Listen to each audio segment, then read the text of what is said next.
Lo que era desde el principio, lo que hemos oído, lo que hemos visto con nuestros ojos, lo que hemos contemplado y palpado en nuestras manos tocante al Verbo de vida. Jesucristo, la palabra de vida que era desde el principio. En su origen, Jesucristo es uno con Dios Creador. Jesucristo, el Hijo de Dios, el Salvador de la humanidad, quien nos da vida eterna.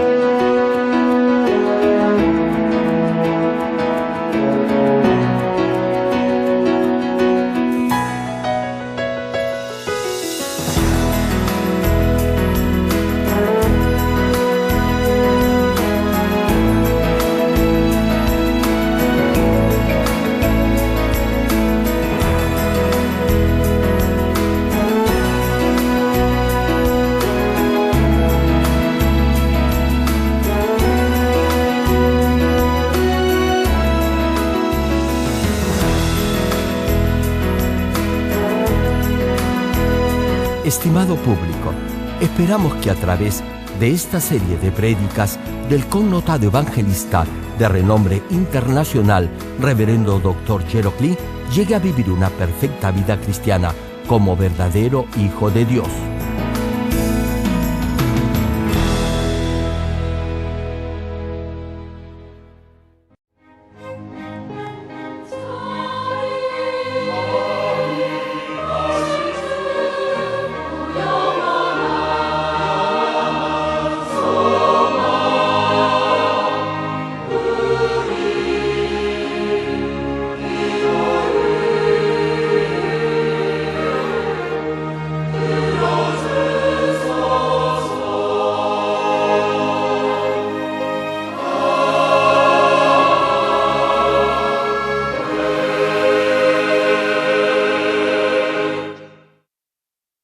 El pasaje bíblico de hoy, Primera de Juan capítulo 3, versículo 23 y 24. Y este es su mandamiento, que creamos en el nombre de su Hijo Jesucristo y nos amemos unos a otros como nos lo ha mandado. Y el que guarda sus mandamientos permanece en Dios, y Dios en él. Y en esto sabemos que Él permanece en nosotros por el Espíritu que nos ha dado.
Amados hermanos en Cristo y estimado público, en la última prédica vimos el versículo 22 del capítulo 3 de esta primera carta del apóstol Juan.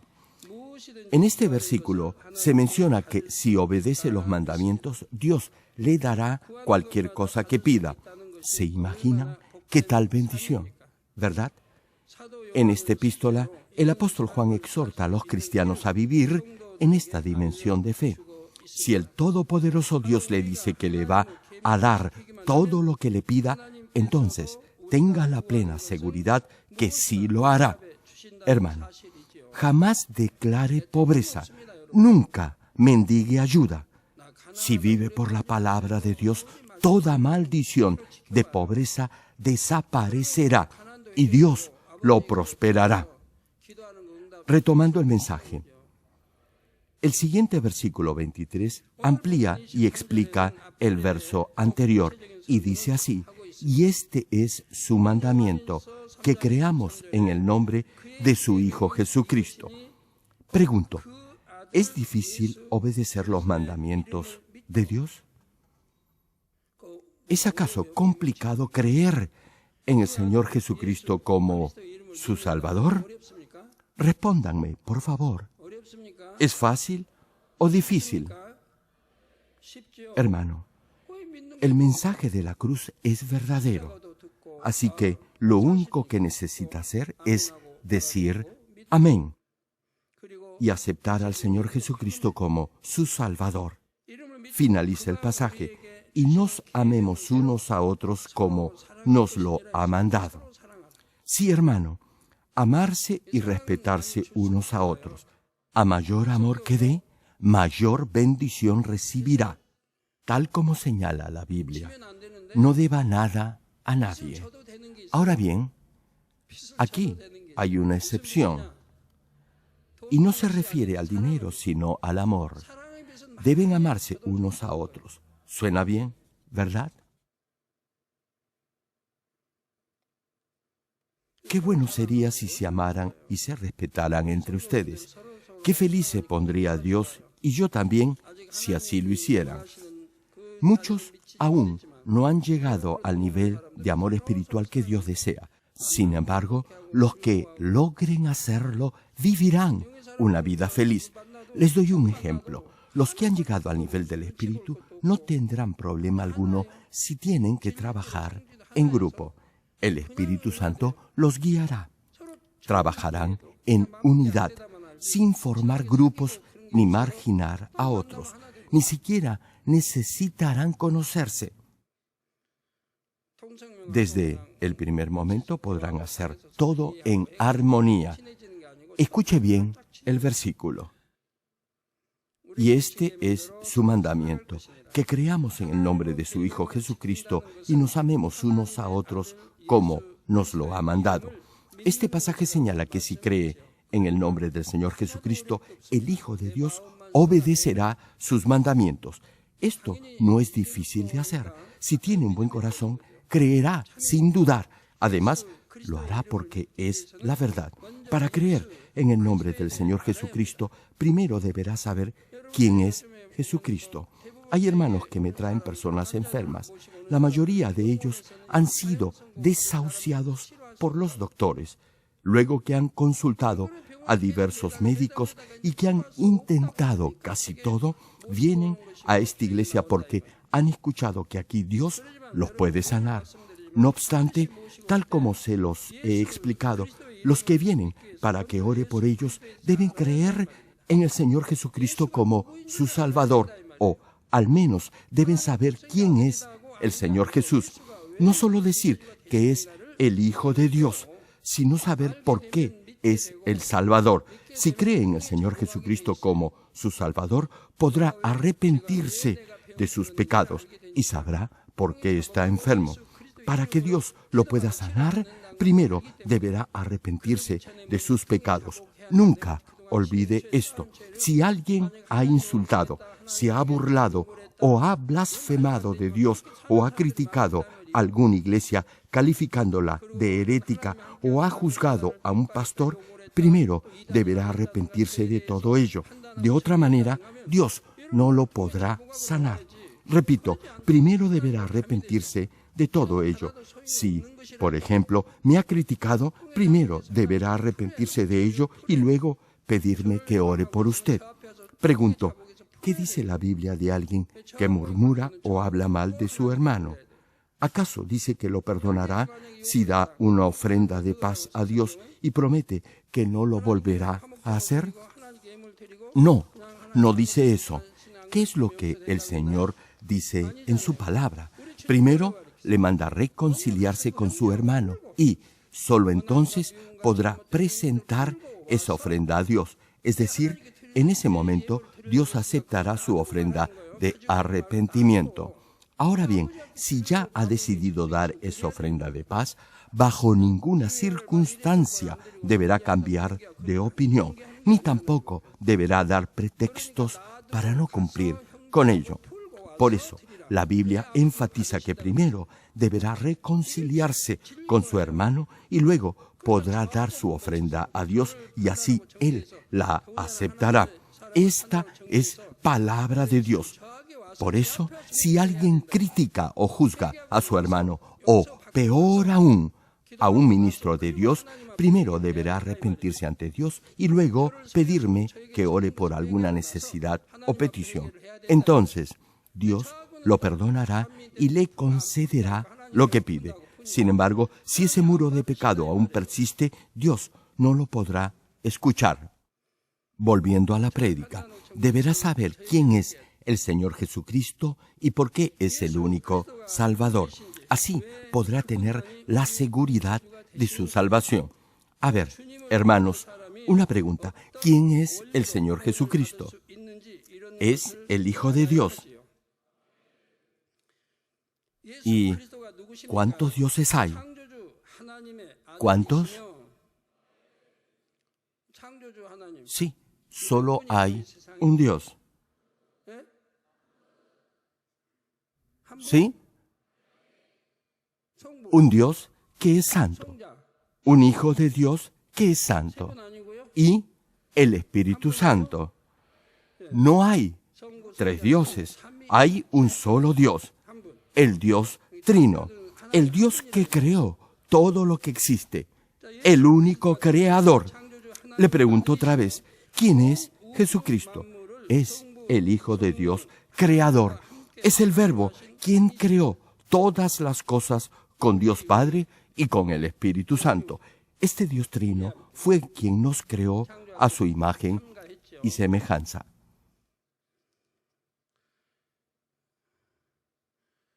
Y hace más de 2000 años, el Hijo de este todopoderoso Dios vino a esta tierra y adoptó la forma de un ser humano y vivió entre nosotros. A ver, ¿cuántos años vivió el Señor en este mundo? ¿Cuántos? Sí, 33 años. 33 años estuvo el Señor con nosotros.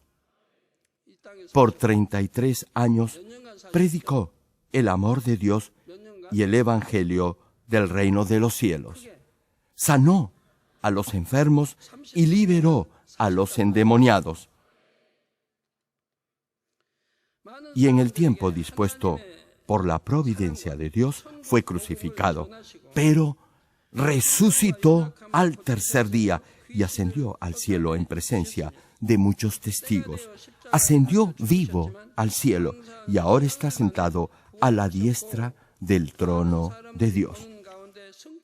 Amados, les hago una pregunta. La Biblia dice que el Señor está sentado a la diestra de Dios Padre. Ahora bien, si alguien dijera que el Señor está sentado a la izquierda de Dios, ¿eso acaso lo hace herético o anticristo?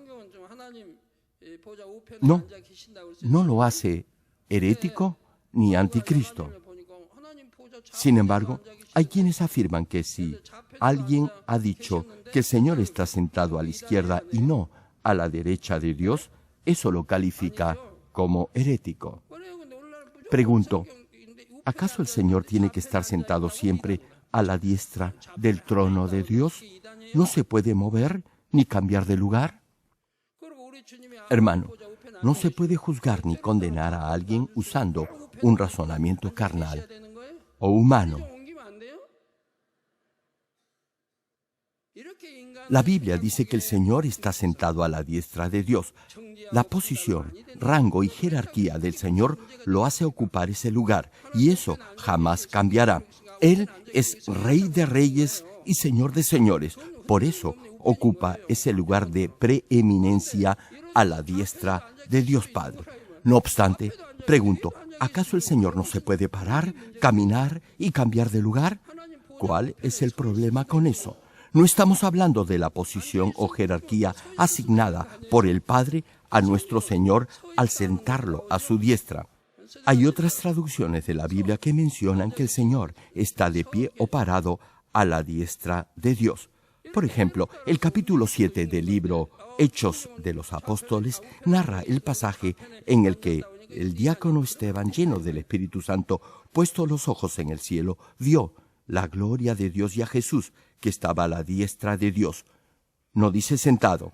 Otras versiones mencionan que Esteban fijó la mirada en el cielo y vio la gloria de Dios y vio a Jesús de pie a la derecha de Dios. Por eso, no es correcto calificar a alguien de apóstata o herético si ha dicho que el Señor está a la izquierda de Dios. Ahora bien, quiero aclarar algo. Yo no estoy diciendo que el Señor está sentado a la izquierda del trono de Dios. Por favor, no me malentienda. El Señor está sentado a la diestra de Dios y sobre esto no hay discusión alguna. Lo que digo es que no se puede ser tan dogmático y calificar a alguien de herético porque dice que el Señor está de pie o a la izquierda de Dios. Simplemente se puede haber equivocado. En prédicas pasadas ya les he explicado lo que se define bíblicamente como herejía, apostasía o anticristo. Es negar que el Señor Jesús es el Salvador o que vino a este mundo como hombre. Esta es la raíz de toda apostasía. Hermanos, la razón por la que el Señor Jesús vino a esta tierra en forma de ser humano y murió en la cruz es para perdonar los pecados de toda la humanidad, es decir, para salvar al ser humano del infierno. Fue para cumplir por amor la ley de Dios. Quizás se pregunte, ¿qué quiero decir cuando señalo que el Señor cumplió la ley con amor? Desde la desobediencia de Adán, todo ser humano se volvió esclavo del pecado y estaba destinado a ir al infierno. De acuerdo a la ley espiritual que dictamina que la paga del pecado es la muerte, todos debían recibir este castigo de la muerte eterna en el infierno. Hermano, si usted trabaja, recibirá un pago. ¿Sí? Es lo mismo si peca, también recibirá un pago. A ver, ¿cuál es la paga por pecar? Es la muerte, es el infierno. En el día del juicio final, sin duda alguna habrá una sentencia por haber pecado, y esta será el infierno. Por eso se lo estoy diciendo desde ahora, no peque más. Esta es palabra de Dios, y tal cual está escrita, así se cumplirá. Retomando el mensaje, el cultivo del ser humano es el proceso de perfeccionamiento por el cual el hombre puede llegar a la santidad. En este proceso se limpiará de los pecados que ha cometido durante su vida en este mundo y así recuperará la imagen y el carácter de Dios. La razón del cultivo en este mundo es para que, luego de haber experimentado la relatividad de las cosas, es decir, del gozo, la desdicha, la alegría, la ira y la muerte en esta tierra, pueda ser verdaderamente feliz y agradecido cuando llegue al cielo. Así que es necesario pasar por este cultivo o proceso. Por eso, Dios también puso el árbol de la ciencia del bien y del mal en el huerto del Edén. Hermano, la Biblia señala que la paga del pecado es la muerte. Una pregunta, ¿qué es la muerte? Muerte aquí significa el infierno. Nunca olvide esto. Si en algún momento es tentado y tiene deseo de pecar, deberá recordar esta sentencia ineludible e inquebrantable. A ver, repítanlo después de mí. La paga del pecado es la muerte. Si peco, voy a morir. No obstante ello, me parece que hay algunos que olvidan esta sentencia y viven pecando, engañando, cometiendo adulterio, fornicando, robando, etc. Hermano, Dios sabía de antemano que Adán iba a pecar, pero por ese inmenso amor que le tenía, abrió una vía para que el ser humano caído pudiera vivir una vida recta e íntegra. Con ese propósito, Dios dio sus mandamientos y estatutos, incluyendo los 10 mandamientos, a través de un hombre, Moisés. De acuerdo a esta ley, cada vez que alguien transgredía algún mandamiento, tenía que ofrecer un sacrificio como compensación, expiación o perdón del pecado cometido, derramando la sangre de un animal. Sin embargo, en Romanos capítulo 3, versículo 20 podemos leer lo siguiente: ya que por las obras de la ley ningún ser humano será justificado delante de él, porque por medio de la ley es el conocimiento del pecado. Hermano, si no existieran los mandamientos, no tendría conciencia de pecado. Un ejemplo, digamos que una disposición de tránsito establece la velocidad máxima en 80 kilómetros por hora. Ahora bien, si no existiera esa ley de límite de velocidad, usted podría conducir a 100 kilómetros por hora. Y si le ocurriera un accidente, podría decir que no estaba conduciendo a mucha velocidad. Hermano, si no hubiera ley, no hubiera transgresión, ni hubiera sanción por esa infracción de la ley. De igual manera, Dios ha dado su ley y usted sabrá que ha pecado si ha hecho algo en contra del mandamiento de Dios. Por ejemplo, en cada país, en toda compañía o empresa, e incluso en toda iglesia, se establecen normas y reglas. Y si, por ejemplo, no las obedece, estará haciendo algo incorrecto. En el tiempo del Antiguo Testamento era difícil que el pueblo obedeciera completamente la ley. Incluso después de haber ofrecido sacrificios por arrepentimiento, volvían a cometer el mismo pecado. Ofrecían un cordero o un buey cada vez que pecaban, pero no podían despojarse de esa naturaleza pecaminosa de su corazón.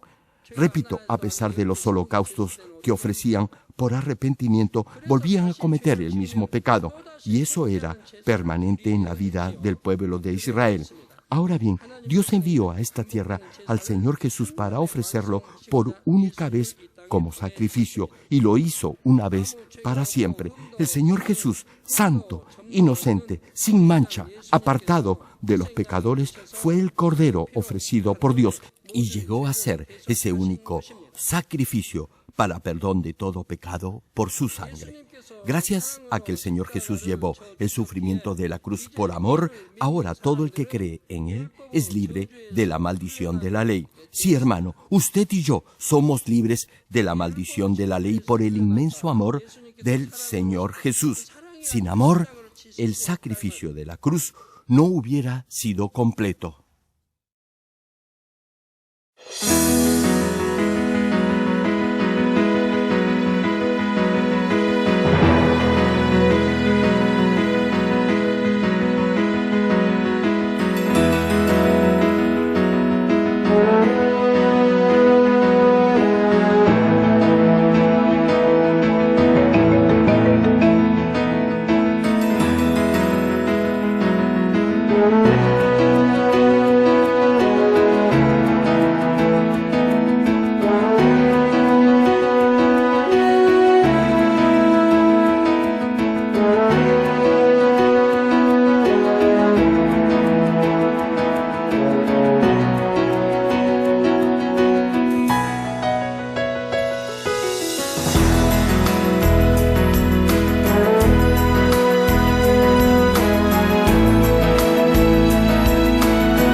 Hermanos, gracias a que el Señor Jesús llevó con amor y por amor el sufrimiento de la cruz, los que creen en este hecho son libres de la maldición de la ley. A ver, una pregunta para el comité de arte. ¿Qué significa estar libre de la maldición de la ley? ¿Pueden responder? ¿Hay alguien del comité de arte que quiera responder?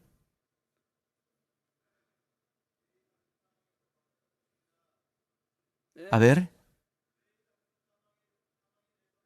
Lo siento, No puedo escuchar bien.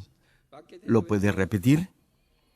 ¿Cuál es la maldición de la ley? La ley dice que la paga del pecado es la muerte. Quiere decir que si ha pecado, deberá pagar con su vida. Vale decir, muerte eterna en el infierno. ¿No es eso una maldición? Para liberarlo de esa maldición de la ley, nuestro amado Señor tomó su lugar y pagó por todos sus pecados. Sí, hermano, la paga del pecado es la muerte. Por eso, el Señor llevó nuestros pecados y nos limpió de todos ellos.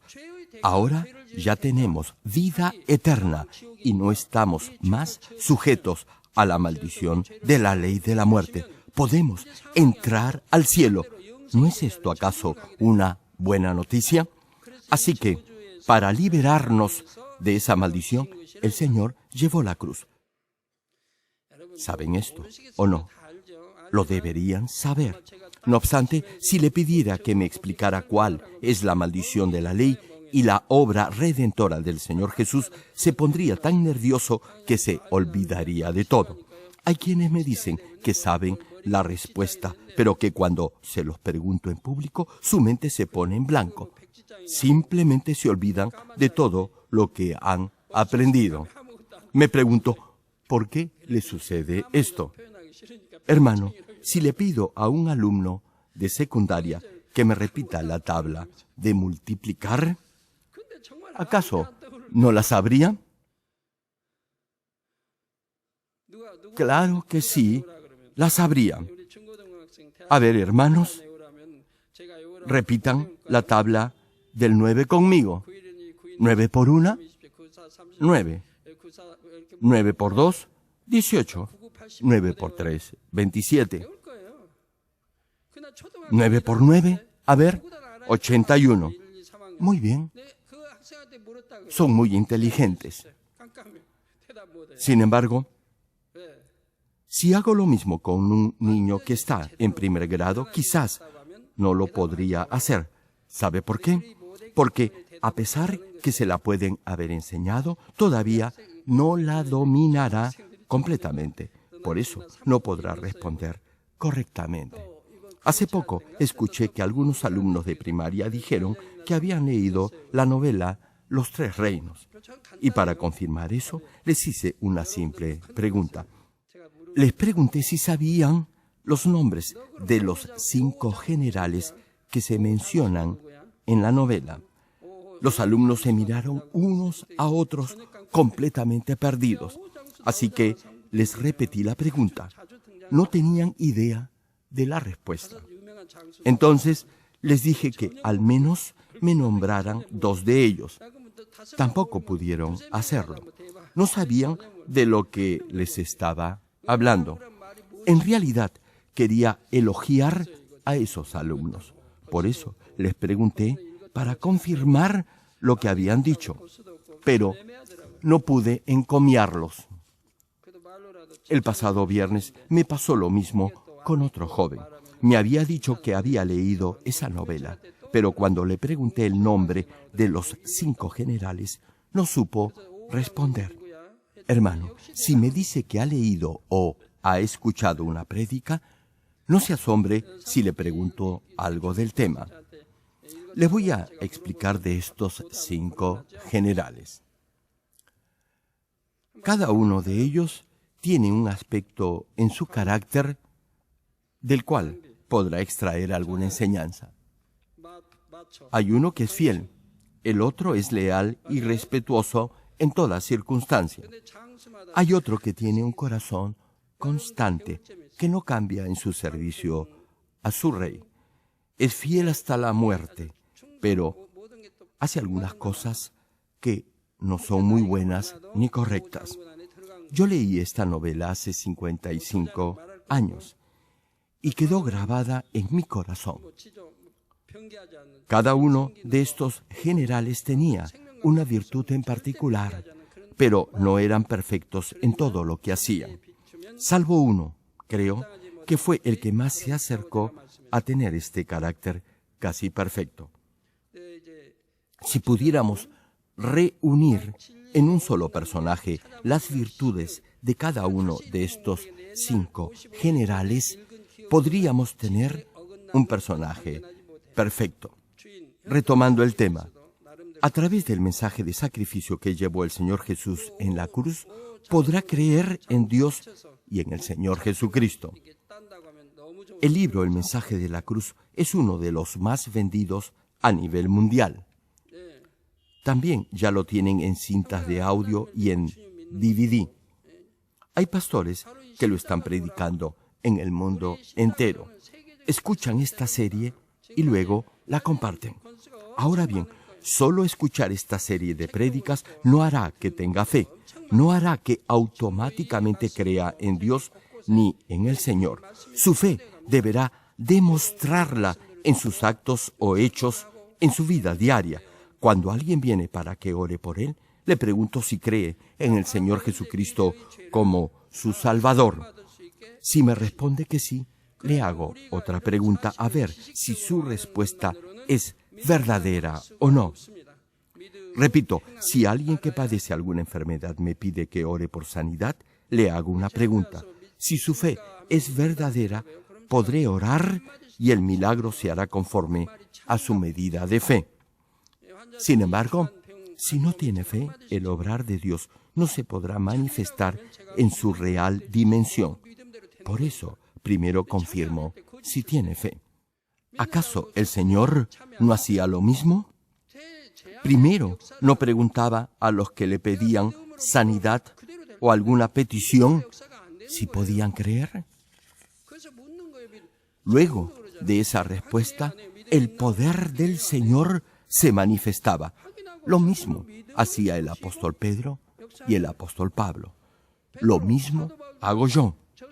Yo veo si alguien tiene fe. Veo si su fe es verdadera o no.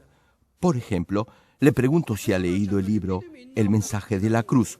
Muchos me mienten. En realidad no lo han leído. Son pocos los que lo han hecho, al menos en forma completa. A otros les pregunto si lo han visto en DVD o lo han escuchado en cintas de audio. Hay algunos que me contestan que lo han visto en DVD.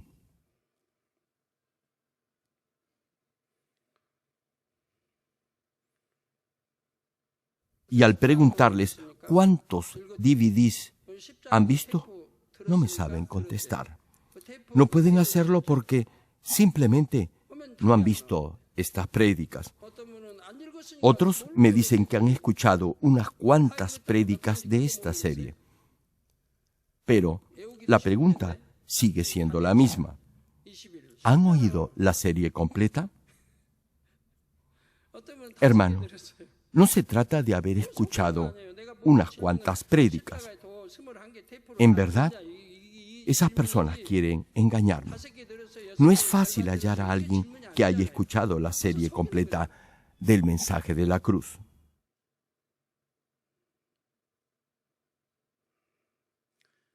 Como les decía, a otros les pregunto si han leído el libro, y si me responden afirmativamente, les hago una pregunta simple sobre algún punto básico tratado en el libro, y muchos no pueden contestar.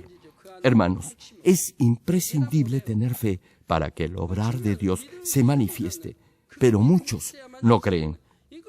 Si le pregunto a alguien, ¿quién es el Señor Jesucristo?, se supone que al menos debe responder que es el Salvador. Y si lo saben, les pregunto además, ¿por qué es el Salvador? Aquí ya no pueden contestar, y en ese momento sé que no han leído el libro El mensaje de la cruz. Hermano, Dios lo puede sanar de toda clase de enfermedad, incluso del cáncer en su etapa terminal. Si en verdad se ha arrepentido de sus pecados y cree en las verdades que menciona el libro El mensaje de la cruz, entonces le aseguro que Dios lo va a sanar. Así obra Dios. Hermano, muy pronto en esta iglesia se manifestará un poder de Dios como jamás se ha visto en el mundo entero.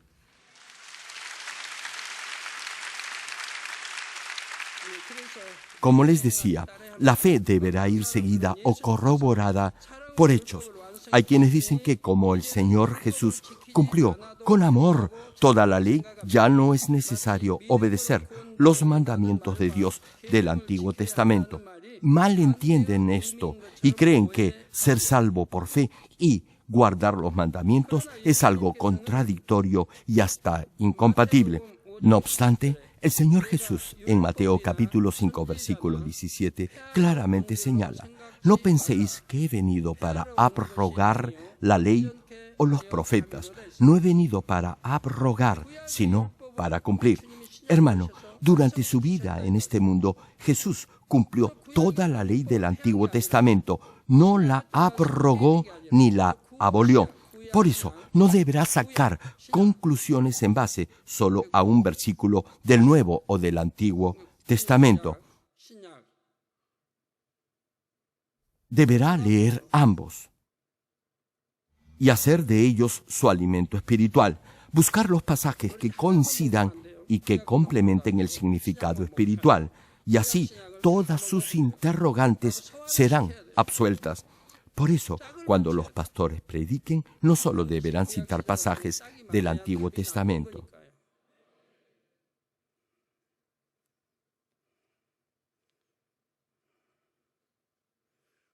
Deberán buscar y hallar las partes del Nuevo Testamento que confirmen y amplíen la revelación de la palabra en el Antiguo Testamento y viceversa. Así podrán comprender claramente la palabra de Dios y crecer correctamente en su vida de fe.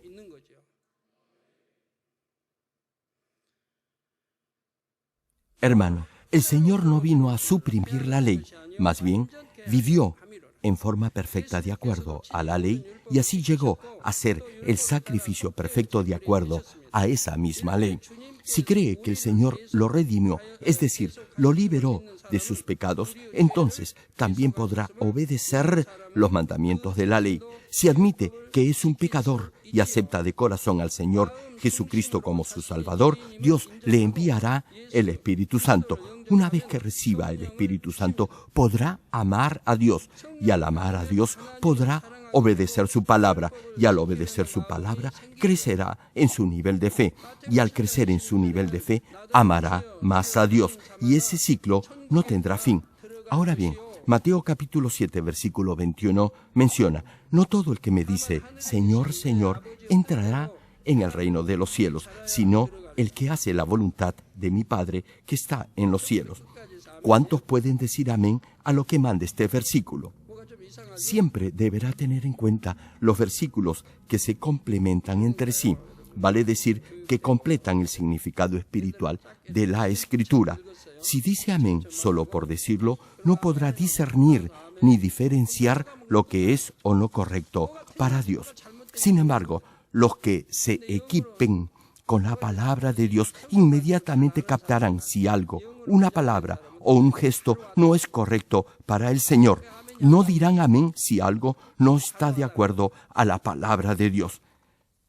Le explico de nuevo para los que aún no lo han comprendido. Quizás alguien pueda pensar que todo el que llama al Señor Jesús, Señor, Señor, entrará en el reino de los cielos. La pregunta es, ¿por qué no puede entrar al reino de los cielos?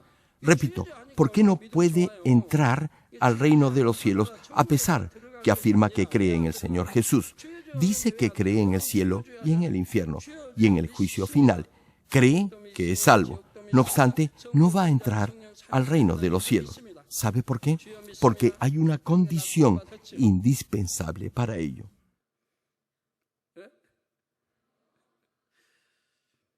¿Cuál es? Y esta es que deberá hacer la voluntad del Padre que está en los cielos. Todos tienen un Padre biológico, pero también un Padre que está en los cielos. ¿Quién es ese Padre? Es Dios, el creador de todo, el único Dios. No hay Dios fuera de Él. Dice la Escritura, el que hace la voluntad de mi Padre que está en los cielos.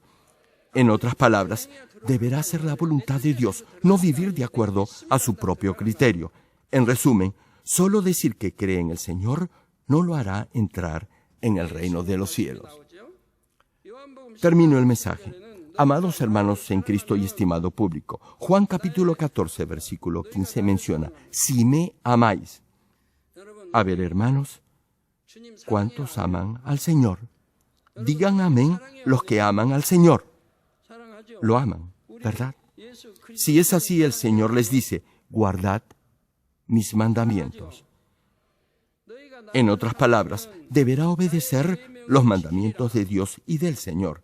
Esa será la evidencia que probará si ama o no a Dios y al Señor. Si no vive por la palabra de Dios ni obedece sus mandamientos, en realidad no ama a Dios. Lo dice la Biblia, si me amáis, guardad mis mandamientos. Como amo a Dios desde que acepté al Señor Jesucristo como mi Salvador, he vivido conforme a su palabra. Hermano, si ama a Dios, no pecará. En especial, nunca cometerá un pecado de muerte. Esa clase de pecado es muy grave y si lo comete, levantará un muro que lo separará de Dios, el cual será muy difícil de derribar. A pesar del cargo que tenga en la iglesia, aun si es presidente o delegado de alguna asociación o grupo de hermanos, si vive en el pecado, no podrá crecer espiritualmente por ese muro que habrá levantado y que lo separará de Dios. Y si es un pecado de muerte, no podrá fácilmente arrepentirse de ello. Se alejará cada vez más de Dios. Si dice que ama a Dios y vive en el pecado, la Biblia dice que es un mentiroso. La palabra señala que si dice que tiene comunión con Dios y vive en la oscuridad del pecado, está mintiendo. ¿Acaso no han escuchado esto varias veces desde este púlpito? Sí, hermano, será un mentiroso. Santiago capítulo 2, versículo 26 agrega, porque como el cuerpo sin espíritu está muerto, así también la fe sin obras está muerta. A ver, ¿qué cosa es un cuerpo sin espíritu? Es un cuerpo muerto. Un cuerpo muerto no tiene espíritu, es un cadáver. Repito el pasaje, escúchelo bien, porque como el cuerpo sin espíritu está muerto, así también la fe sin obras está muerta. Si dice que cree en el Señor y sus actos no respaldan esa afirmación, eso querrá decir que su fe está muerta. Si su fe no se demuestra en su estilo de vida, usted será un cadáver que anda. Asimismo, en otras epístolas se menciona que aquellos que cometen las obras de la carne no entrarán al reino de los cielos. Esto se enfatiza en varias partes de la Biblia y en el juicio final se le juzgará de acuerdo a la palabra de Dios y todo le será tomado en cuenta. Debe recordar que será salvo solo si cree en el Señor Jesucristo. Y si eso lo demuestra en sus actos y en su forma de vida, obedeciendo la palabra de Dios. Y ello probará que su fe es verdadera. Sí, hermano, fe con obras. Ahora, oremos todos juntos en voz alta, meditando en el mensaje de hoy. Aleluya. Gracias, Padre, por tu amor y tu misericordia. Bendice la palabra que hoy he compartido y que ella se haga fe y vida en tus hijos. Padre, ayúdalos a que se equipen con tu palabra y que no se desvíen de la senda de tu salvación. Guíalos a la nueva Jerusalén y pon en ellos el anhelo de llegar al nivel de la plenitud del Espíritu. Gracias, Padre. He orado en el nombre del Señor Jesucristo. Amén.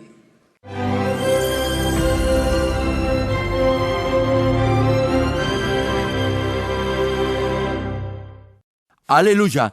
Dios Todopoderoso de amor, pon tu mano sobre todos los hermanos y hermanas y sobre todos los miembros de nuestras iglesias en el mundo entero que están recibiendo con fe esta oración que trasciende el tiempo y el espacio a través del satélite, la televisión, el internet o que le están escuchando por radio o por cintas de audio en todo el mundo.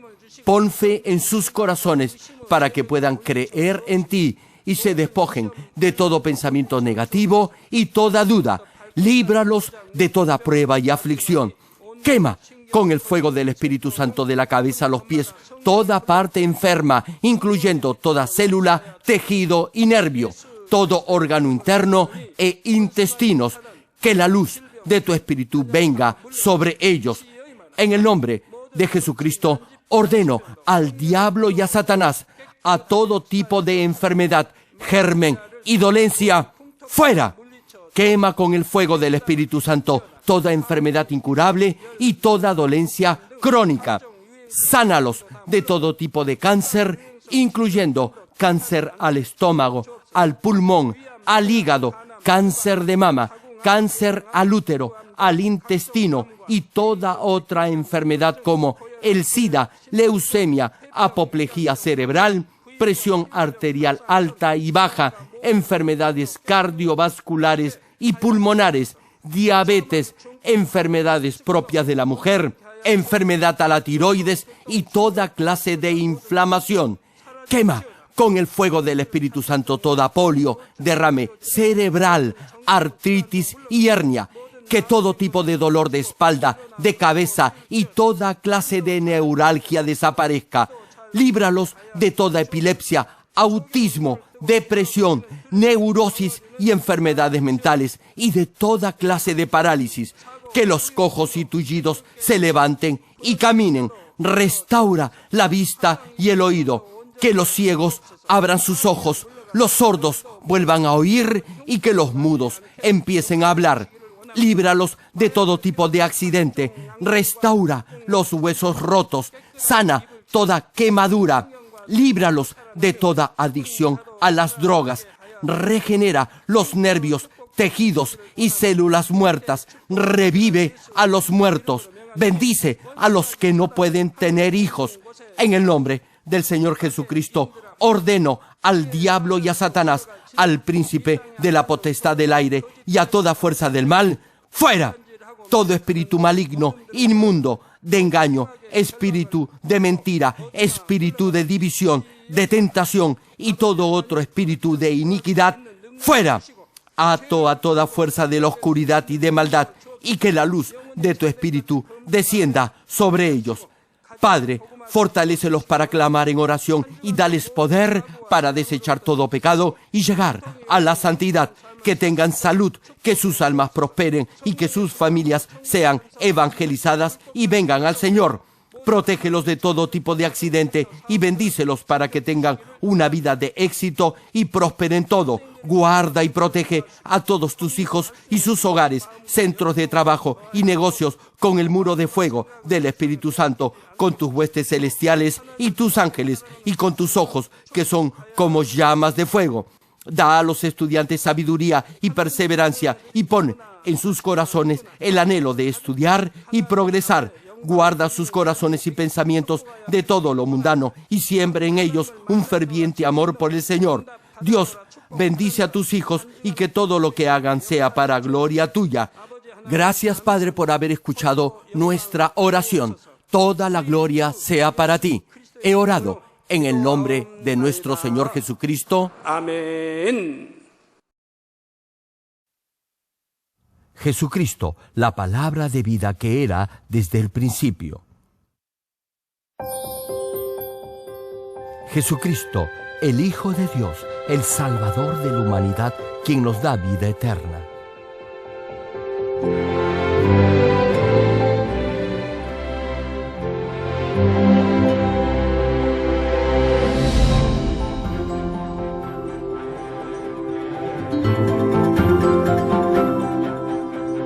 Estimado público, esperamos que a través de esta serie de prédicas del connotado evangelista de renombre internacional, Reverendo Dr. Gerald Lee, llegue a vivir una perfecta vida cristiana como verdadero Hijo de Dios.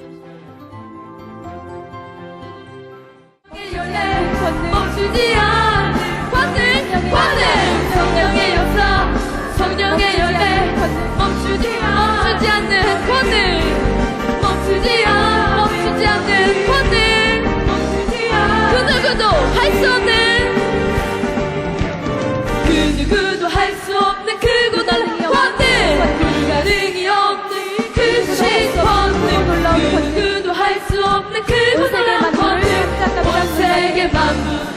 깜짝깜짝 놀라게 사랑으로 베푸신 아버지의 권능 아버지께서 기뻐하시네 사랑으로 베푸신 아버지의 권능 아버지 자녀 만드셨네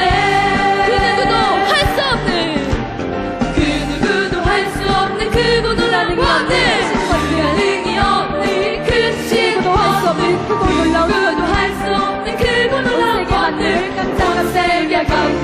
깜짝깜짝 놀라게 사랑으로 베푸신 아버지의 권능 아버지께서 기뻐하시네 사랑으로 베푸신 아버지의 권능 아버지 자녀 만드셨네 아버지 자녀 만드셨네 아버지 자녀 만드셨네 아버지 자녀 만드셨네 아버지 자녀 만드셨네 아버지께 절로 난다 절로 난다 어깨춤이 난다 절로 난다 입가에 사냥 절로 난다 어깨춤이 난다 절로 난다 입가에 사냥 아버지 주신 양을 돌려드리세요 사냥으로 올려드리세요 할렐루 할렐루 영광 절로 난다 절로 난다 어깨춤이 난다 절로 난다 입가에 사냥 절로 난다 어깨춤이 난다 절로 난다 입가에 사냥 아버지 주신 양을 돌려드리세요 사냥으로 올려드리세요 할렐루 할렐루 영광 돌리세요 절로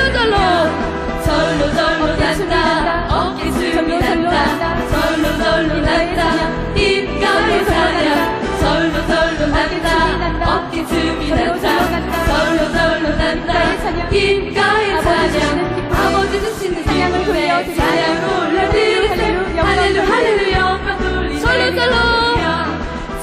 절로 난다 어깨춤이 난다 절로 난다 입가에 사냥 절로 난다 어깨춤이 난다 절로 난다 입가에